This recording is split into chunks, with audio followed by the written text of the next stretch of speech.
Première année, on fait que du dropshipping. Oui. On fait 300 000 euros de chiffre d'affaires, à peu près. Donc on devient une boîte avec une équipe de 5 personnes. On a testé plusieurs prix, plusieurs coloris, ça fonctionne. On prend les best-sellers, on les fait en stock. En fait, on a toujours fait du drop legit. On a peut-être un petit peu délaissé la marque, et là il est temps qu'on s'y mette. Bonjour à tous, on se retrouve. On est toujours avec notre partenaire de l'événement Molly, qui est la solution simple et rapide pour encaisser en ligne. Donc merci Molly pour le soutien. Là, j'ai le plaisir d'accueillir Benjamin, qui est le cofondateur de Maison Scarlett. Bonjour Mathilde. On va disséquer ensemble comment on passe de dropshipper à véritable marque qui s'installe et qui essaime. Déjà, pour commencer, est-ce que tu veux bien te présenter ? Ouais, avec plaisir. Écoute, avant toute chose, merci pour l'invitation. Je suis donc Benjamin, j'ai 35 ans, je vis à Lille avec ma femme et mes 2 petites filles, dont une qui a tout juste 1 mois et demi, donc c'est un vrai challenge en ce moment, le sommeil. Je t'en prie. Et je suis cofondateur de Maison Scarlett. Oui. On est une marque de boîtes à bijoux. Donc ça surprend toujours un petit peu quand je parle de boîtes à bijoux. On en a pas mal, on a plusieurs coloris, on a plusieurs matériaux, on a de la moumoute, du velours côtelé, du léopard, tellement que 250 références, et ce qui fait un peu notre originalité d'ailleurs, parce que sur le marché il y en a assez peu qui ont autant de boîtes à bijoux. Et d'ailleurs, quand on a ouvert notre pop-up dans le Vieux-Lille pendant les fêtes de Noël, on a dit que c'était la première boutique de boîtes à bijoux au monde. On s'est un petit peu enflammé pour dire au monde, mais c'est vrai que c'est ça qui fait un petit peu notre originalité. C'est le catalogue qu'on peut proposer. Ok, si on fait un retour en arrière, comment est née Maison Scarlett ? Alors maintenant, Maison Scarlett s'est établie, c'est une boîte qui a une équipe, on a des bureaux Grand Place, du coup, à Lille, on a un réseau de revendeurs, mais c'est vrai qu'il y a quelques années, c'était différent. Donc là, je te ramène un petit peu dans le passé, on était au mois d'octobre, en 2020. Okay. Tu vois, on est dans le Covid à cette époque. Et à cette époque, j'ai un projet que je porte, qui est une marque de maroquinerie pour hommes, qui est un petit projet, mais qui finalement était important pour moi, parce que c'est avec lui que je me suis mis à l'entrepreneuriat, que j'ai découvert un petit peu les rudiments du e-commerce. Distribuer en ligne. C'était vraiment exclusivement en ligne. Mais bon, ça m'a appris à mettre en place un Shopify, rédiger des mails, et surtout trouver des fournisseurs, produire des produits, les importer, voilà, toute la chaîne de valeur, si tu veux. Et à cette époque, j'avais un copain, Louis, qui était pas encore mon associé, mais qui l'est maintenant dans Maison Scarlett, et qui lui avait une marque de maillot de bain, Vendredi, maillot de bain pour hommes. Et si tu veux, on est au mois d'octobre, début du Q4, on essaie de faire un petit peu d'argent avec nos marques respectives. Vous êtes à peu près au même moment de vos aventures Il avait plus d'avance. C'était une marque qui était établie, Louis avait déjà des points de vente physiques, il était plus avancé dans son aventure entrepreneuriale. Oui. Néanmoins, on est bien au même point ce mois d'octobre, c'est qu'on a un petit peu de mal à faire décoller les ventes, tu vois. Okay. Et à cette époque, on est pas mal targeté sur les réseaux par des formateurs en dropshipping qui te promettent en 3 clics en ligne, tu peux faire des millions. Et nous, Vous avez acheté la promesse, c'est ça ? Ça nous frustrait parce qu'on faisait plus que 3 clics, tu vois. C'était un peu notre taf à temps plein à ce moment-là. Et il n'y avait pas les millions. Et on s'est dit, ils racontent des histoires. Bien, on va se prouver qu'ils ont tort. On va monter un site en drop. Et une fois qu'on s'est montré à nous-mêmes que ça fonctionne pas, on retourne à nos activités respectives. Et puis voilà, tu vois. Okay. Et je pense qu'il y avait un petit peu d'excitation sur la nouveauté aussi, tu vois. Un nouveau projet, on y va. Ouais, le challenge. Voilà. C'est toujours ça qui t'excite au début, tu vois. Et du coup, là, comment vous faites comment vous arrivez à la boîte à bijoux ? Au début, on commence pas avec la boîte à bijoux. Okay. On commence avec... En fait, on se dit, viens à la maison avec Louis, on met 500 balles sur la table chacun. Ça va nous permettre d'acheter des produits, d'acheter quelques outils aussi pour mettre en place un site internet, et puis surtout faire de l'achat média, faire de la pub essentiellement sur Facebook, et un petit peu Instagram. Et quand on a perdu ces 1000 balles, on arrête. On arrête les bêtises et puis on retourne à nos business respectifs. Ça va, l'investissement est maîtrisé. Ouais, voilà, c'était un jeu en fait, tu vois. Et il se trouve on décide de vendre des thermomètres sans contact. Donc tu sais, c'est les thermomètres frontaux, on est dans le Covid. Que tout le monde s'arrachait, c'était le Covid, ça fonctionnait bien. Écoute, et au mois d'octobre, ça fonctionnait bien. Parce que on part avec l'idée qu'on veut se prouver que ça ne fonctionne pas. Et en 3 semaines, on en vend pour 10 000 euros. Ouais. Et là, on se dit, sachant que là, on ne s'est pas embêté à trouver un fournisseur, plusieurs, à les benchmarker, à aller les rencontrer. Louis produisait au Portugal, et moi à l'époque je produisais en Italie. Faire des échantillons, développer une prod, importer, c'était ok, faire les packaging. On a juste trouvé un produit. On a fait ce qu'on aimait le plus faire à l'époque, c'était le marketer. Et on a réussi à faire des sous. au détail près que c'est pas vraiment nous qui nous sommes enrichis, parce que quand on regarde un peu qui a gagné le plus d'argent, c'était Meta. C'était Facebook. Dans quelle proportion ? J'ai plus les détails exactement, mais on n'avait plus grand-chose à la fin, et essentiellement, c'était surtout pour faire de la pub, ce qui n'était pas grave dans l'exercice qu'on menait, tu vois. Mais on s'est dit, si on veut en faire quelque chose de viable, on ne peut pas faire une filiale de Meta, tu vois. Et donc on s'est dit, comment est-ce qu'on fait pour faire la même chose ? Donc on source des produits, on s'embête pas avec ce travail-là, juste on les market et on essaie de les commercialiser, mais sans dépenser autant d'argent, le SEO. Et donc là, on commence à chercher des niches, ce qu'on appelle les niches SEO, donc des mots-clés transactionnels, des mots-clés avec intention d'achat, avec un certain volume quand même, tu vois, donc ça témoigne d'un marché sous-jacent, et avec des résultats qu'on pourrait considérer comme déceptifs dans la SERP, sur Google, essentiellement sur Google pour le moment. Et donc on cherche comme ça des mots-clés où on pourrait se positionner. Après les thermomètres sans contact, on a fait aussi d'autres sites, et donc on a commencé à bosser sur un petit cahier des charges du produit parfait, tu vois. Donc on voulait pas un truc électronique, parce que le thermomètre, on a eu quand même pas mal de problèmes avec ça. On voulait pas un truc fragile, on voulait quand même un produit avec une offre relativement étoffée, une marge qui nous permette de vivre, tu vois, et évidemment une demande.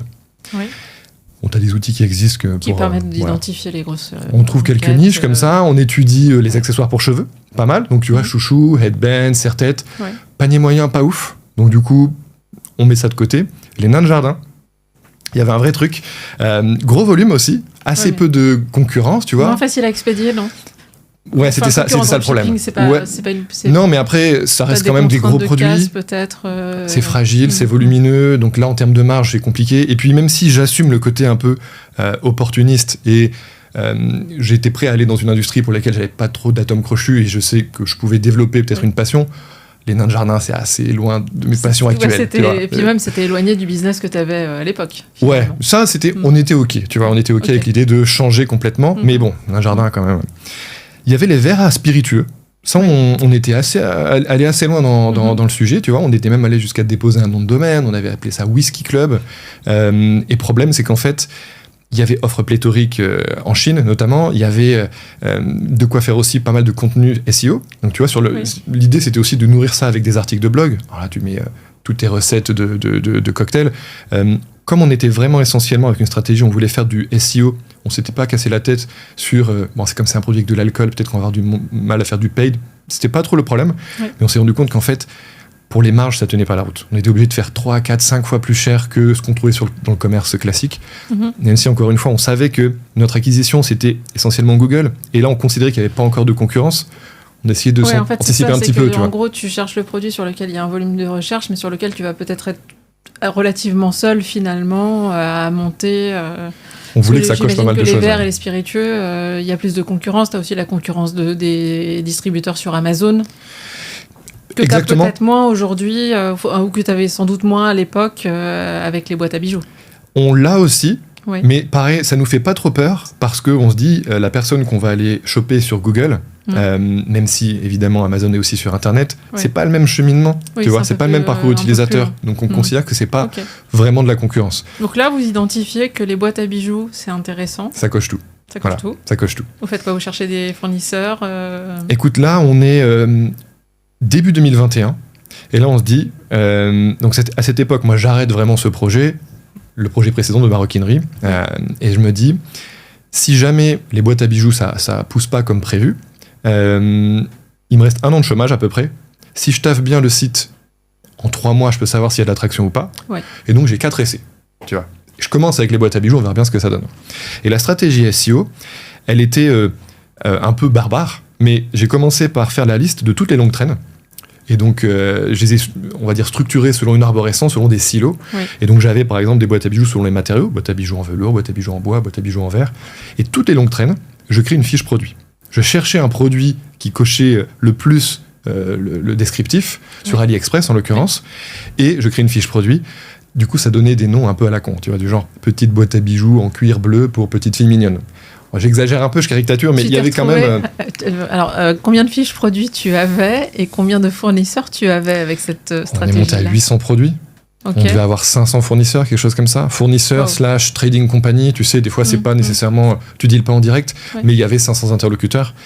Et ouais, ça, c'était un travail de longue haleine parce que ça me tenait à cœur de tout rédiger à la mano, de tout rédiger de façon unique. Je voulais pas de duplicate. À l'époque, il n'y avait pas de ChatGPT, ça fait un peu vieux con, tu sais, à mon époque. Mais on pouvait pas rédiger. Il y avait des techniques comme le spin, tu sais. Tout le monde disait faut éviter. Enfin, tu avais toujours ce débat black hat, white hat, on y va pas. Fameux, Et je me suis rendu compte surtout que à cette époque, donc je traînais pas mal dans la communauté dropshipping, donc des groupes Facebook, Discord. Et le dropshipper moyen, il veut faire de l'argent facilement sans trop s'emmerder. Il veut prendre des raccourcis. Oui. Et donc du coup, tous, ils faisaient du duplicate. Tous, ils étaient à la recherche de l'outil dropshipping. Ils prenaient des thèmes Shopify dropshipping. Ça veut rien dire. Dropshipping, pour rappeler, c'est vrai que pour remettre les bases un petit peu, c'est juste une méthode logistique à la base. C'est que ça passe pas par ton entrepôt à toi et que c'est tu portes envoyé pas le stock. Exactement. Donc il y a un intérêt en BFR parce que du coup tu encaisses avant de décaisser. Ça c'est trop bien. Mais du coup, thème Shopify, ça n'a pas de sens. Et je me suis rendu compte que justement, il y en a beaucoup qui prenaient des raccourcis. Et je me suis dit, si jamais je fais un peu l'extra step, que je m'embête à rédiger la description, la méta-description, le méta-title, tout ça à la mano, ça m'a pris 3 mois à temps plein quasiment. Mais peut-être que je pourrais avoir des résultats que les autres qui sont pas prêts à se retrousser les manches auront, tu vois. Je vais te poser une question justement, parce que tu rappelais que le dropshipping, c'était pas l'image qu'on en a aujourd'hui. Enfin, moi, je trouve que de cette période, ça a une image plutôt négative, parce qu'il y a eu quelques échecs, ou enfin, des produits, franchement, problème de qualité des produits, problème de livraison, etc. Comment tu fais pour assumer d'être dropshipper juste après ça, ou à ce moment-là ? On a mis du temps à assumer, en toute honnêteté. Le dropshipping, comme je le rappelais, c'est juste une méthode logistique. Oui. Le problème, c'est qu'il y a eu ce terme qui a été galvaudé parce que des petits malins ont profité d'une époque où c'était facile de faire de la publicité sur les réseaux, parce qu'il n'y avait pas trop de barrières à l'entrée, parce que les coûts d'acquisition étaient assez faibles. Et donc, ils se sont dit, tiens, assez facilement, je peux emmener du trafic sur des sites. Et bon, du coup, je vois pas les gens que j'arnaque. Trop facile. On va dire que c'est fait en Suisse alors qu'en fait c'est fait en Chine. On va dire que c'est livré en 2 jours, c'est livré en 2 mois. Et parfois même on ne livre pas du tout. Tu vois, quoi. Et du coup c'est apparenté à du scam. Mais avant que ces petits rigolos écornent un petit peu et apparentent cette méthode logistique à une arnaque, ça existait bien avant, ça existe encore. Et d'ailleurs, spoiler, on fait encore du dropshipping quand on bosse avec Choose ou avec The Braderie. Ça part de nos entrepôts maintenant. C'est eux les dropshippers. Mais toujours tout ça pour dire que c'est une méthode en fait qui pas vraiment lié à une arnaque ou pas. Et donc, ça nous a toujours tenu à cœur. Un autre nom, du coup, d'ailleurs, pour distinguer les deux. Là, je pense que le temps a fait son affaire. Maintenant, les CPM, donc les coûts d'acquisition sur les réseaux ont augmenté. C'est plus compliqué, c'est plus rigoureux. Ça demande quand même une professionnalisation. Et je pense qu'on a passé cette période aussi. Et puis, il y a eu aussi, je pense que les gens achètent beaucoup plus largement en ligne. Et il y a aussi des gens qui sont peut-être plus vigilants sur les signaux qui sont envoyés par certains sites. J'imagine. Ok, donc vous lancez beaucoup de fournisseurs, beaucoup de produits. À ce moment-là, donc vous développez. Combien de temps vous avez gardé le dropshipping et à quel moment vous décidez de changer de modèle ? Écoute, la première année, je peux donner quelques chiffres de chiffre d'affaires, comme ça pose un petit peu la boîte où elle en est. Première année, on fait que du dropshipping. Oui. On fait 300 000 euros de chiffre d'affaires à peu près. Donc là, on est en 2021, c'est ça ? On est en 2021, exactement. Tu vois, tranquillement, le SEO commence à prendre. On fait du paid. C'est vrai que j'ai pas précisé, mais c'est pas que de l'organique. Il y a aussi de l'acquisition payante. En quelle proportion j'ai plus en tête. Essentiellement Google Ads à l'époque. Oui. Seulement du retargeting sur Facebook, tu vois, assez peu d'acquisition sur Facebook, mais des coûts d'acquisition qui sont assez faibles à tel point que ça tourne tout seul. Coût de revient assez faible aussi, à cette époque encore, tu vois, les prix d'achat en Chine, ça tenait la route, même si j'achetais tout à l'unité. C'était ça aussi, un peu l'inconvénient du dropshipping, c'est qu'on fait pas d'économie d'échelle. Le best-seller qu'on a vendu à 1000 unités, je l'ai acheté 1000 fois une unité. Au même prix, exactement. Maintenant, j'achète en une fois 1000 pièces, donc j'ai des économies d'échelle. Première année, on fait ça et on se dit, c'est quand même pas mal. On fait un beau Black Friday. On continue cette stratégie, mais on se dit, l'expérience utilisateur, elle est pas ouf. Elle est pas ouf. On peut pas se projeter long terme avec cette approche, parce que même si on arrive à faire un tri dans les fournisseurs, on a un rapport qualité-prix qui tient la route, c'est très variable la qualité, c'est très variable le délai de livraison, c'est très variable le packaging, et du coup, c'est pas durable, tu vois. Oui, et puis en plus, toi, ton rôle, c'est de faire de l'acquisition, et puis après, c'est de faire le SAV. Ouais. Comment ça se passe ? Bah, c'est chaotique. C'est chaotique parce que ça fonctionne bien. On sent qu'il y a une vraie demande de marché, tu vois. Donc là, on commence à se dire, ok, on a peut-être... La première partie, elle est gérée, ouais, voilà. On a validé le marché. La vente, mais c'est pas comme ça qu'il faut l'adresser. Ouais. Et donc, ce qu'on se dit, c'est que Q4 prochain, on va essayer d'appliquer une philosophie qu'on a développée à cette époque et qu'on continue d'appliquer actuellement. C'est, on fait juste la même chose que l'année dernière, mais en mieux. Tu vois, on réinvente pas la roue, on casse pas le truc. Qu'est-ce qu'on a fait ? On a vendu des boîtes à bijoux, on a testé plusieurs prix, plusieurs coloris, ça fonctionne. On prend les best-sellers, on les fait en stock. Donc, pour le coup, comme on avait 500 fournisseurs, on a pu faire un espèce de benchmark et on sait lesquels sont les meilleurs, les plus fiables, pas seulement nécessairement la qualité, mais aussi la façon de dialoguer avec eux. Est-ce qu'on se comprend ? Est-ce que c'est fluide ? Est-ce qu'ils sont réactifs ? Tu vois, il y a des gens, les prix sont bien, mais t'as pas envie de bosser avec eux, tu le sens pas. Là, on en trouve 2 qui sont très bien. On prend les best-sellers, on dit voilà, tu fais ça. À ce moment-là, on réinvente pas la roue. On améliore juste la qualité, c'est tout. Tu vois, mais au passage, tu prends un risque sur le volume. Exactement. Mais le risque, il est mesuré puisque tu as toute cette data que tu as accumulée qui permet de... Mais quand tu es au chômage et que tu fais ta première prod, alors en montant, je saurais plus te dire, mais on achète 3000 pièces à peu près. Ce qui nous paraît complètement délirant à cette époque. Et puis c'est un nouveau métier. Importer, contrôler à distance la qualité. Avoir un entrepôt ou un logisticien. Exactement. Donc on va pas faire le packaging nous-mêmes, l'expédition nous-mêmes. Donc on prend un logisticien et on fait un modèle hybride pour le Q4 avec 70% de notre chiffre d'affaires, ça sera nos best-sellers et ça sera en stock. Tu vois, c'est à peu près ça. La loi de Pareto, tu vas 80-20, nous on était sur un 70-30 à peu près. Et le reste, ça sera du dropshipping. La cam, elle arrive assez tard dans la saison, début décembre. Oui. Ouais. On a la conviction qu'on a 3 mois de stock devant nous. Et on met ça en place, on met sur le site bien en avant que le stock est là et qu'on peut livrer en 3 jours. Donc ça, on arrive à avoir une proposition de valeur assez claire. Et en fait, on est en rupture de stock en 2 semaines. T'avais prévu combien de temps ? On avait prévu à peu près 3 mois, tu vois, on dit, en étant un petit peu conservateur. Et alors ça génère quand même en SAV, tu posais la question, c'est un peu relou parce qu'il y a des gens qui passent une commande, même si c'est... pour revenir sur ce que tu disais, est-ce qu'on assume le côté drop ? En fait, on a toujours fait du drop, on a toujours fait du drop legit. Tu vois. Beaucoup de ceux qui font du drop, ils sont à Dubaï, à Malte, ils livrent pas les colis, ils disent c'est fait dans telle zone du monde, en fait c'est fait à l'autre bout du monde. Tout a été toujours transparent. Simplement, on se rend compte que parfois les gens, ils lisent rapidement. Ils achètent 2 pièces, il y en a une qui est livrée en 2 jours, l'autre est livrée en 2 semaines, on rate Noël. Ça génère quand même du SAV, vrai que tu vois. Du coup, tu avais ces possibilités d'avoir des commandes mixtes où tu avais 2 produits différents. La saison se passe, une bonne saison. Là, on doit finir l'année à 400 000, tu vois. Stabilisation. Anecdote personnelle, au mois de juin, j'ai ma première fille. Et à ce moment-là, je suis encore seul sur le projet. Louis a toujours sa marque de maillot de bain. Je lève un petit peu le pied. Bon, voilà, tu vois. Le projet vivote pendant 2-3 mois. Et après, on le remet en marche en fin d'année avec l'arrivée du stock. Et on tire des conclusions néanmoins. On se dit, c'est sûr, maintenant, il y a un marché.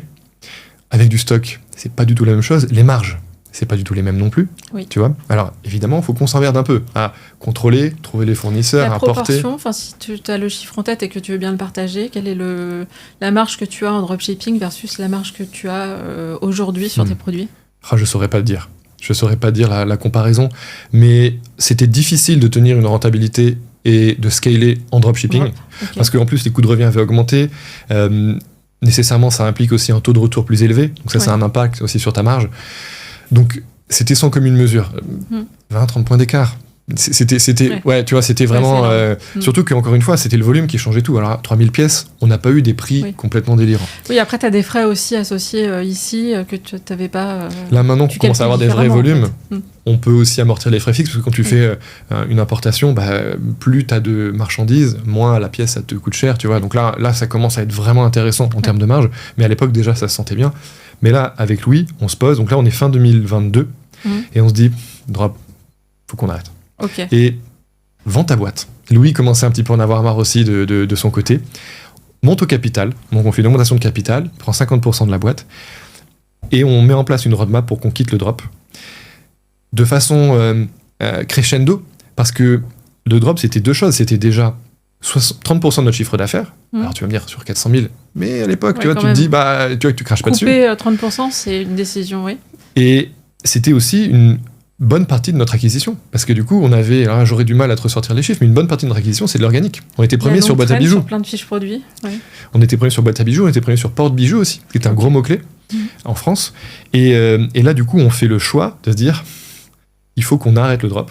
Il faut qu'on lance notre propre prod. Tu vois, qu'on fasse pas simplement de l'achat sur étagère, qu'on améliore le produit vraiment, tu vois, qu'on le développe, qu'on le conçoive en fait. Et il faut qu'on fasse ça de façon transitoire. Et donc ce qu'on a fait, c'est qu'on s'est dit au mois de septembre, il faut qu'on soit 100% stock, mais il faut pas qu'on casse la poule aux œufs d'or. Il y avait ce sentiment un peu, tu vois. Donc ce qu'on a fait, c'est qu'on a tranquillement passé en rupture des fiches produits. Et 2-3 semaines après, on faisait une redirection. Exactement. Et tranquillement, on est arrivé au mois de septembre à un site avec seulement l'offre qu'on avait en stock. Ça coïncidait avec l'arrivée de la nouvelle prod. Donc ça, c'est pareil, c'était un événement. C'est notre première collection, tu vois. Donc là, on avait 40 références. On passe de 800 fiches produits à 40 références, tu vois. Donc il y a eu un sentiment pendant quelques mois de... T'as l'impression de te déshabiller un peu, je pense, effectivement, parce que t'as toute la puissance de ton SEO qui... Enfin, est-ce que tu as vu une forte baisse du SEO ? Est-ce que tu as vu une baisse temporaire et c'est remonté ensuite ? Comment ça s'est passé de ce point de vue-là ? On a eu une forte baisse. Bon, tu as aussi le jeu des algorithmes Facebook, etc. Tu sais, des mises à jour, donc ça a un impact inévitable. Mais bon, on va dire que tout le monde est logé à la même enseigne. Nécessairement, on était parmi les premiers à prendre cette niche. Il y a des petits rigolos qui font la même chose, qui copient notre site et qui, pour le coup, eux, prennent des raccourcis. Donc, ils aspirent le site, ils prennent les mêmes photos, ils mettent les mêmes prix, les mêmes noms. Et donc, du coup, ça fait la concurrence. Eux, peut-être, ils mettent un petit peu plus d'argent dans certains backlinks, etc. Nous, à ce moment-là, on est focus sur d'autres choses. Donc, on laisse un petit peu tomber aussi le SEO. Donc, on voit que ça a un impact sur le chiffre d'affaires. Et cette décision qu'on prend au mois de janvier, faut attendre septembre, octobre, voire le Black Friday pour savoir si on a pris la bonne décision. Et des fois, tu te dis, moi j'ai une petite fille en bas âge à ce moment-là, tu vois, t'as plus le chômage. À ce moment-là, en fait. Et tu dis, bon, on se fait confiance aussi. Parce que on a toujours vu le drop, c'est comme ça que je le présente, c'est une étude de marché qui nous a rapporté de l'argent. Juste, elle nous en a pas coûté. On a testé plusieurs prix, plusieurs qualités, plusieurs tailles de produits, on sait quel coloris fonctionne. Et quand on est allé voir la banque, parce que du coup, quand on a fait la première prod, il nous fallait du cash. C'est ça l'inconvénient quand tu quittes le drop. Il faut financer ta prod, Tu encaisses parce que le client te paye et ensuite tu payes ton fournisseur. C'est royal en VFR. La marge, elle est pas zinzin par contre. Donc quand tu te dis, je vais prendre un risque, je vais améliorer ma marge, il faut que tu avances la prod. Les lead time en plus, ils sont assez longs parce que prod à peu près, on va dire 1 mois et demi, 2 mois. 2 mois de mer aussi, parce que du coup, c'est des gros produits volumineux et lourds, donc on fait pas de l'aérien.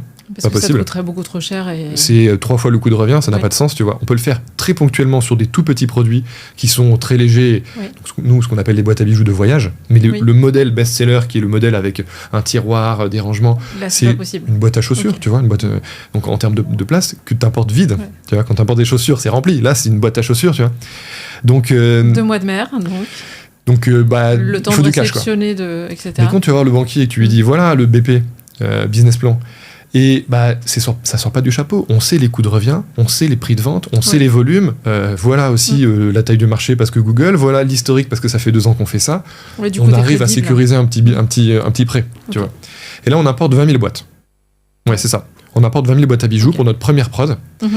Avec la conviction, pareil, que ça va nous faire une bonne partie de l'année. Et le mois de septembre, il y a pas mal de choses. On arrête le drop. On a notre première prod qui arrive. Et on a notre équipe qui arrive aussi, qu'on a recruté du coup pendant les mois passés. Donc on devient une boîte avec une équipe de 5 personnes. Et surtout ce qu'on fait, c'est qu'on participe à Maison et Objets, un salon pro que tu connais peut-être, porte à Villepinte, Parc des Expos. Et on fait aussi Wiznext, qui est un salon aussi plutôt mode, accessoires, mais ils ont aussi du bijou. Qui se déroule en même temps d'ailleurs. Alors maintenant oui, mais à l'époque... pour le mois de septembre prochain, c'est le même week-end. Mais à l'époque, il y avait 3 jours d'écart. Donc, on fait ça avec... On pouvait être présent aux 2. On pouvait être présent aux 2, exactement. On teste. Et pourquoi on décide de tester le B2B ? Parce qu'en fait, pendant plusieurs mois, on a eu pas mal de sollicitations, essentiellement de maroquinerie, qui nous appellent et qui disent... J'avais l'habitude de commercialiser des boîtes à bijoux auprès d'un fournisseur. J'achetais ça auprès d'un fournisseur belge. J'ai du mal à joindre le commercial. J'ai tapé boîte à bijoux sur Google, je suis tombé sur vous. Est-ce que vous en avez pas à me vendre ? Alors on leur dit pour le coup, nous on n'a pas de stock. Par contre on y bosse. On connaît pas ce monde. Expliquez-nous comment on fait pour bosser avec vous. Est-ce qu'il y a des agents ? C'est quoi les millions de commandes ? C'est quoi les modalités de paiement ? Les délais de livraison ? Est-ce qu'il faut un catalogue ? Est-ce qu'il faut faire des salons ? Expliquez-moi tout. Et en fait on commence à avoir un petit peu des feedbacks comme ça, avec la conviction qu'on peut bien fonctionner en maroquinerie. Parce qu'on a surtout des retours de maroquinerie. Tu vois. On participe à Maison Objet et WizNext, et ça fonctionne bien. On finit l'année, donc là on est fin 2023, on a 150 points de vente. Donc tu vois, essentiellement Très bien. concept store, maroquinerie, un peu bijouterie aussi, finalement. Est-ce que c'est à ce moment-là que la marque Maison Scarlett est vraiment née ? Ouais. Et d'ailleurs, quand on on prend la parole, on explique un peu de quand date la marque, son vrai début. Bon, ici, Greg m'a dit, faut pas de bullshit, faut pas de filtre, donc on dit toutes les choses. Il est revenu me dire juste avant, vas-y, tu le cherches un peu. Donc on dit toute la vérité. Je l'ai juré solennellement. Mais non, c'est vrai qu'en réalité, le vrai début de la marque, la version dans laquelle elle est actuellement, avec notre prod, une équipe, un réseau de revendeurs, une qualité irréprochable sur l'expérience client, sur l'expérience produit. Dis-toi, j'aime bien prendre cet exemple, la note qu'on a sur Choose, qui est un partenaire important pour nous. On fait quelques opérations avec eux tout le long de l'année. On doit avoir un peu plus de 1000 avis. C'est évidemment beaucoup moins que ce qu'on a sur notre site, mais on a 4,9 étoiles sur 5. Oui. Je donne cet exemple parce que c'est notoire que Choose ne modère pas les avis, même si parfois... ça nous arrive, quelqu'un qui fait un avis négatif parce qu'il a mal reçu son pot de crème et en fait il s'est trompé, c'était pas le... Ça peut être la livraison qui s'est mal passée. Exactement. Ou alors même c'est l'erreur de l'utilisateur qui pensait avoir reçu une boîte à bijoux, en fait il a commandé auprès de 2 marques, il s'est trompé et du coup on a une étoile, il modère pas. On a... la différence entre avant le drop et après le drop, c'est sans commune mesure. Avant le drop, on va dire en pleine tourmente du drop sur des moments un peu compliqués, genre fin d'année, etc. La note que vous aviez, c'était quoi ? C'était évidemment beaucoup modéré par nos soins. Ça, je l'admets. Peut-être proche de 3, tu vois, si jamais on devait...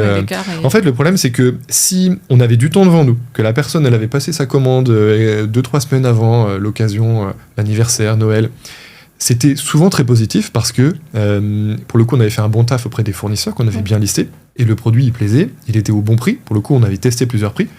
Et si tu mettais de côté les livraisons, on avait 4-5 étoiles. Si jamais, malheureusement, on te décevait, on en avait une. Si c'était impardonnable, tu vois. Et comme, en faisant du stock, en améliorant aussi tous les produits, pas seulement juste la qualité, mais aussi l'utilisation, tu vois, là, pour le coup, en fait, à la base des boîtes à bijoux, donc on n'a pas inventé la boîte à bijoux, tu vois, ça existe. Oui, ça existait depuis déjà. Qu'on fait des bijoux, tu vois. C'est presque un peu désuet comme objet, c'est assez marrant parce que, et du coup, je trouve que votre nom fonctionne bien. La boîte à bijoux, c'est pas le premier produit auquel moi j'aurais pensé. Mais je trouve ça hyper intéressant que vous ayez eu cette approche, et je pense que c'est ça qui a généré de l'appétence aussi de la part des... En fait, si tu veux, la boîte à bijoux, c'est la boîte à bijoux de grand-mère, souvent. Un peu poussiéreuse, et puis avec du coup... la petite danseuse qui... Il y a ça aussi, ouais. Ça, c'est des produits sur lesquels on bosse, tu vois. Essentiellement, c'est un packaging plus. Oui. Tu vois. C'est un produit dont on dispose, c'est un consommable.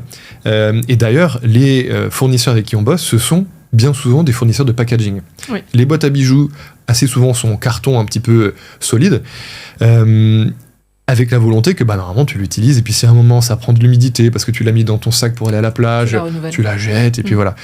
Et en fait, ça nous a tenu à cœur d'améliorer la qualité sur des petits détails. Tu tires le tiroir, il faut vraiment que le tiroir vienne. C'est débile, hein. Oui. Mais en fait, si tu fais pas gaffe à ça, c'est des petits détails qui font que, en fait, tu l'utilises pas vraiment. Tu l'as là, et c'était vu comme ça. Du coup, vous avez vraiment repris la main aussi en arrêtant le dropshipping. Vous avez repris la main sur le produit, et sur la qualité des produits. En fait, les produits les nôtres actuellement, soit ce sont des moules en plastique. Donc sur les boîtes à bijoux de voyage, ça va être ça. Soit c'est une structure en bois, en médium.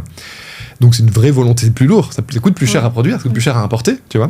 C'est plus durable aussi, théoriquement. Exactement. En fait, c'est ça la volonté. Et donc quand on a dit qu'on améliorait le produit, c'était pas juste demander au fournisseur de trouver un revêtement qui est un petit peu plus doux. C'est aussi de faire en sorte que cette boîte à bijoux, quand tu l'as chez toi, quand tu l'achètes, tu vas la garder très longtemps. Peut-être même aussi, tu peux la céder après à ta petite fille, à ton petit garçon. Ça, c'est un problème pour la récurrence. Ça, c'est un vrai sujet, pour le coup. Malheureusement, on fait des produits durables. Mais c'était ça un petit peu la volonté. Et quand on a amélioré tout ça, ça a eu un impact pas seulement sur la marque et sur la marge, mais aussi, du coup, sur la récurrence avec nos revendeurs, parce que si la récurrence en ligne, c'est encore un vrai sujet qu'il faut qu'on améliore, parce que notre offre actuelle fait qu'une fois que tu as une boîte à bijoux et qu'elle répond à ton besoin et que tu as mis toute ta collection, t'as pas de raison d'en acheter une deuxième, une troisième. Ouais, c'est ça. Du coup, aujourd'hui, vous en êtes où par rapport à ça? Parce que j'imagine que fidéliser, c'est compliqué. Même si j'achète 1, 2, 3 boîtes à bijoux chez vous parce que j'en offre, comment tu me fais revenir dans 6 mois? C'est le challenge. C'est le challenge. Qu'on n'a pas complètement craqué pour le moment. Ce qu'on continue de faire, c'est de développer une gamme avec d'autres coloris, d'autres matériaux. Parce qu'on arrive à développer de la récurrence dans notre réseau de revendeurs. Ça fonctionne bien. Oui. Pour te donner un ratio, maintenant, on est à 40% de notre chiffre d'affaires. C'est de l'activité B2B, wholesale. Okay. Tu vois. Important. Donc du coup, on est un petit peu moins dépendant aussi de cette faible récurrence en B2C. Oui. Et donc, la volonté, c'est de développer aussi d'autres produits pour faire en sorte que, justement, on puisse avoir une meilleure récurrence sur le long terme. Oui. Pour le moment, on a le luxe de pouvoir se satisfaire d'une faible récurrence et de néanmoins avoir une structure de marge, tu vois, qui tient la route. Parce que finalement, la C'est très court terme, récurrence comme vision. chez tes distributeurs, retailers en magasin, c'est pas un point important pour eux sur ce type de produit. Eux, ils sont plutôt dans une logique où ils veulent des gammes qui se renouvellent, c'est ça? Je pense que si jamais on a une récurrence en ligne, ils seront d'autant plus contents si on l'a aussi en hors ligne, tu vois. Mais pour le moment, c'est pas une condition nécessaire au succès relatif de la marque en boutique. Tu vois, parce que c'est aussi un produit cadeau. On a pas mal de revendeurs aussi dans des zones touristiques, et donc du coup c'est dans tous les cas une clientèle de passage. Tu vois, on est par exemple distribué au Puy du Fou. Si on n'a pas de récurrence Puy du Fou, c'est pas grave parce que tu vas pas revenir tous les 6 mois non plus. Oui. Donc pour le moment ça tient, mais je sais qu'en long terme c'est quelque chose qu'il faut qu'on craque absolument, cette récurrence. C'est pas l'enjeu. Alors du coup chez ces distributeurs, t'as un gros enjeu de marque en revanche sur la désirabilité de la marque. Comment vous travaillez ça? Ça, c'est un point sur lequel on a beaucoup à faire encore. Et sur lequel on va beaucoup investir d'ailleurs en ce moment, mais ça va être release que dans plusieurs mois, c'est reprendre la marque de A à Z. C'est là où je pense qu'on traîne encore cette vision du drop. Tu vois, la marque, quand tu vas voir un petit peu notre environnement de marque, elle est bien faite, mais elle est un peu attendue. Ouais. Tu vois, c'est pas si surprenant. On a des produits. Et ça, on s'en est rendu compte en rencontrant aussi nos clients à l'occasion de notre pop-up dans le Vieux-Lille, en rencontrant aussi nos revendeurs. On a un produit qui, en fait, est important dans la vie des gens. C'est un produit que t'offres à des moments, alors, passons Noël et anniversaire, mais des moments qui sont forts en sens. On s'est rendu compte que, notamment pour la période estivale, alors, en termes de volume, c'est sans commune mesure avec la période de Q4, fin d'année, mais toutes les occasions religieuses, donc les baptêmes, communions, profession de foi, les mariages, évidemment, eh ben, c'est une occasion d'offrir une boîte à bijoux. Et en fait, on se rend compte qu'il y a aussi d'autres moments un peu moins heureux. On a cette anecdote d'une dame qui nous contacte et qui veut absolument ce modèle en 4 unités, 4 pièces identiques dans ce coloris-là. Oui. Elle en a besoin pour ce samedi. Parce qu'elle nous raconte que samedi, c'est l'enterrement de sa maman. Et qu'elle va partager avec ses sœurs les bijoux de sa maman. C'était la couleur préférée de sa maman. Elle voulait absolument que, tu vois, dans le symbole, elle reparte avec cette boîte et que, du coup, ça soit aussi un peu le symbole de la transmission. Ouais. On a réussi à livrer cette dame, d'ailleurs. Et c'est là où on se rend compte qu'il y a quand même une belle histoire à raconter avec ce produit. Force est de constater que pour le moment, on n'a peut-être pas réussi à bien la raconter, cette histoire. Parce qu'on a surtout pris un angle très opérationnel, comme je te disais avant. Très data, avant. Tu disais tout à l'heure, j'ai analysé. Exactement. On essaie de faire un petit peu mieux que l'année dernière. Et donc, on a tel niveau de qualité, améliorons-le. Ça manque de références, on va en ajouter. Il faut des matériaux, bougez pas, ça arrive. Et du coup, on a peut-être un petit peu délaissé la marque. Là, il est temps qu'on s'y mette. C'est l'émotion, en fait, peut-être, justement. Là, tu me racontes une histoire qui est forte, sur cette femme qui veut avoir 4 fois la même boîte à bijoux. Le chemin qui vous reste à parcourir là, sur la désirabilité de la marque, c'est peut-être rajouter de l'émotion. Ce qui est un nouveau risque à prendre. Exact, parce que du coup, quand tu changes... Parce que là, l'idée, c'est vraiment de changer fondamentalement l'image de la marque. Peut-être même le nom de la marque, on y réfléchit. Il y aura des déçus. Tu vas perdre des gens, c'était mieux avant, j'aimais bien cette couleur, j'aimais bien ce logo, c'est inévitable, tu vois. C'est toujours pareil. On a tous une certaine résistance au changement. Et, je pense que c'est naturel. Il faut s'habituer après. Disons que c'est jamais facile. Un changement de nom, c'est jamais facile. Après, souvent, 2 ans après, on est très content d'avoir fait ce choix. Donc, c'est là où, pareil, tu fais un choix et puis tu te fais confiance, tu laisses passer le temps et tu te dis, bon, ça paiera. Là, on est en train vraiment de travailler dessus avec une agence, et surtout Louis, mon associé, qui gère tout ça, tout le côté branding, tout le côté histoire, maintenant qu'on fait ça aussi depuis quelques années, on sait un peu plus l'histoire qu'on veut raconter. Tu vois, au tout début, quand on a créé la marque, pareil, il y avait cette volonté de ces deux mecs qui font une marque de boîte à bijoux. Il faut qu'on fasse un peu fake it till you make it. Tu sais, cette phrase qu'on entend un petit peu dans le monde startup. Et donc, c'est pour ça qu'on a fait Maison Scarlett. Parce que il fallait un petit peu que... On savait pas trop comment cacher le fait que c'était du drop, même si on l'assumait, mais du point de vue... il fallait être un peu ronflant, tu vois. Et c'est pas trop notre style. Ça fait un peu... On se prend la tête, tu vois. On a envie de reprendre un petit peu ça. On aime bien, justement, quand on donne le brief avec l'agence avec qui on bosse, on n'est pas chiant. Et maison bidule, maison quelque chose, ça fait un peu plus chiant. C'est un peu ronflant, c'est vrai. Voilà. Donc l'idée, ça serait peut-être d'abandonner maison ou pas. On sait pas trop. On se pose la question. Mais c'est un vrai sujet, reprendre la marque, qu'on en soit fier, et c'est reparti pour un tour. Et est-ce qu'il y a une volonté d'aller vers une marque qui puisse être plus internationalisable ? Aujourd'hui, on n'a pas parlé de ça. Aujourd'hui, le marché, il est français. Il est essentiellement français parce qu'on fait l'acquisition en France. Notamment en ligne, et parce que pour le moment, pour le B2B, parce que c'est un vrai sujet finalement sur notre chiffre d'affaires, on fait essentiellement des salons en France. Donc on a quand même un petit peu de présence à l'international. Pour redonner quelques chiffres, maintenant, on a parlé du début, et maintenant où est-ce qu'on en est ? Maison Scarlett, c'est une équipe de 6 personnes, on a des bureaux qui sont Grand Place à Lille, on a un réseau de revendeurs à peu près 700 points de vente, 500 en France, 200 à l'étranger, à peu près. On va clôturer à 1,6 million, pour te donner une idée, tu vois, dans quelques mois. On clôture fin août. On a décalé l'exercice. On préfère commencer l'année avec la meilleure période de l'année. Exactement. Plutôt que la terminer avec le Q4, c'est toujours très stressant. Et je pense que ça fera partie des challenges à moyen terme. Peut-être pas court terme, parce qu'il y a encore plein de choses qu'on n'a pas bien fait jusqu'à maintenant. Avec la marque. Pourquoi on fait que 1,6 million ? Parce qu'on n'avait pas plus de stock. Parce que l'histoire que je te racontais, on en importe 20 000 pièces, on est en rupture. Au mois de septembre dernier, on en a importé 50 000. Le nouveau best-seller qui a tiré son épingle du jeu, c'est un modèle Denise, gros modèle en velours léopard. On est en rupture mi-octobre. T'as un petit peu le seum quand t'as pas encore fait ton Black Friday, t'es pas encore dans le dur de la saison et que ton nouveau best-seller, quand tu regardes les chiffres, data encore. Tu vois. Vous avez encore du mal à anticiper les volumes. Et donc du coup, on se dit, avant d'aller à l'étranger, sérieusement, parce qu'on le fait à l'opportunisme, tu vois, si on a des commandes à l'étranger, on les livre, évidemment. Mais je parle d'une volonté vraiment, tu vois, farouche de faire un salon, de comprendre vraiment les habitudes de consommation. On fait ça néanmoins à distance avec des distributeurs. Là, on travaille avec un distributeur en Italie depuis quelques semaines. Ça commence. Ça vous permet d'avoir un feedback du coup du marché.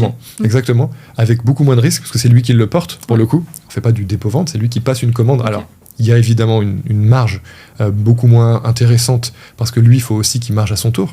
Mais il y a du volume. Et surtout, on se dérisque, parce qu'on n'a pas besoin d'attaquer sérieusement le marché tout de suite, mais ça permet de prendre un petit peu la température à distance. Et ça, j'avoue que si on a des opportunités de distributeurs dans certains pays, on va les saisir. Mais sérieusement, attaquer l'étranger, on l'a pas encore fait. Mais on va commencer à tester avec notamment de l'acquisition. Et ça, c'est pareil, c'est pas un grand risque. Oui, c'est vraiment, tu lances des lignes, tu vois ce Exactement. que ça donne. Tu traduis ton site, tu traduis tes créas, tu vois ce que ça donne. Mais ça nécessite quand même, je pense que vous avez abordé le sujet d'ailleurs un petit peu plus tôt aujourd'hui, mais ça nécessite de comprendre un petit peu les habitudes de consommation qui peuvent être différentes, même si on est en ligne. C'est pas les mêmes moyens de paiement, c'est pas les mêmes paniers moyens, c'est pas les mêmes... Les frais de livraison, si tu les factures d'un côté mais pas de l'autre, certains ils vont dire j'y vais pas. Donc il faut quand même adapter. Tu as des comportements qui sont différents d'un territoire à l'autre et d'une culture à l'autre, ça c'est clair. Si toi, là on arrive sur la fin de la conf, cette évolution d'un modèle de dropshipping vers une marque, toi, quel est l'élément le plus positif que tu en retiens et quelle est la difficulté la plus grande que tu en retiens ? L'élément le plus positif, c'est que contrairement à nos business précédents avec Louis, on a bâti cette boîte sur un besoin marché. Tu vois ? Et du coup, c'est beaucoup plus facile de demander au client ce qu'il veut et de créer le produit qui coche le panier moyen, qui coche la marge, qui coche la couleur.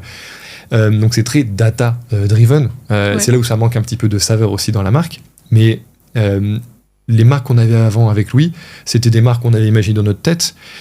sur un marché qui était déjà un petit peu occupé par d'autres grands acteurs, il faut que tu arrives à faire ton trou, tu vois. Mais sans avoir ce fameux retour, tu disais tout à l'heure, ça a été une super étude de marché pour nous, le dropshipping, donc c'est vraiment ce point-là que tu retiens comme point positif. Ça c'est super puissant. Tout de suite, grâce Si on devait refaire un business, je pense qu'on partirait avec cette idée d'un besoin à marché, tu vois. Ouais. Peut-être pas en mode drop, peut-être pas en mode niche SEO, mais est-ce que des gens ont besoin de ça, tu vois. Et est-ce qu'il y a une offre que je peux trouver pour matcher ce besoin avec des marges, etc., tu vois. Le point négatif, c'est que je pense que au fond de nous, on a toujours traîné cette image de drop qu'on n'assumait pas trop, même si je suis fier de ça parce que ça fait un peu pirate dans le sens on n'est pas rentré par la porte attendue, tu vois. C'est très opportuniste. Certains ont pu nous le reprocher parfois dans certains cercles business, tu vois. Quand je pitch la marque auprès d'investisseurs, ça nous est arrivé parfois avec lui d'en rencontrer. Si on raconte l'histoire, le pitch classique de je me suis réveillé un jour, j'avais une envie folle de vendre des boîtes à bijoux, et du coup, je ne m'arrêterai pas dans ma quête tant que j'ai pas inondé le marché. Bah non, moi je suis parti d'un besoin à marché, et il se trouve qu'en réalité, il y a beaucoup de boîtes qui sont créées sur une opportunité comme ça, saisie. Il se trouve qu'on s'est approprié ce monde, qu'on adore avec Louis. On n'est pas passionné de bijoux à la base, mais plutôt d'horlogerie. Et on fait aussi des boîtes à montres. On commence à développer aussi une marque de boîtes à montres en parallèle de la marque de boîtes à bijoux. Et ça, c'est le petit kiff aussi, tu vois. Donc, on a traîné longtemps cette image de drop qu'on avait du mal à assumer. Je pense que le fait que je prenne la parole aujourd'hui, c'est on a fait notre travail intérieur, tu vois. Et surtout, maintenant, on s'est rendu compte qu'il y avait malgré tout une marque désirable, même si on peut améliorer tout ça. Quand on avait le pop-up à Lille, on a rencontré des clients qui nous connaissaient déjà. J'adore ce produit, j'adore ce que vous faites, c'est trop cool. Maintenant, ma boîte à bijoux, je l'ai offerte à ma mère. Et ça raconte des histoires qui... En fait, c'est trop cool. Du coup, tu as ce retour qui te permet d'oublier ce côté dropshipper Du coup, il faut qu'on trouve un moyen de dire « Ok, on a fait ça pendant 2 ans. C'est pas grave. Fine. Maintenant, là où on va, c'est complètement différent. D'ailleurs, c'était un vrai débat quand Louis est monté au capital. Je digresse un petit peu, mais c'était qu'est-ce qu'on fait de ce passé, tu vois. Est-ce qu'on l'assume? Est-ce que la vraie création, c'était il y a 4 ans ou c'était il y a 2 ans? On considère que c'était septembre 2023, exactement. Il y a 2 ans. Écoute, merci beaucoup pour ce feedback que tu nous fais sur ton aventure. Moi, je trouve ça hyper intéressant. J'aime bien ce moment pivot, justement, du fameux j'étais dropshipper et maintenant je deviens une marque. Donc, merci pour le feedback. Je pense que tu peux le raconter vraiment sans avoir honte. Merci de l'invitation. Et écoute, ça fait du bien de vider son sac. Bonne journée. À bientôt. À bientôt, Mathilde.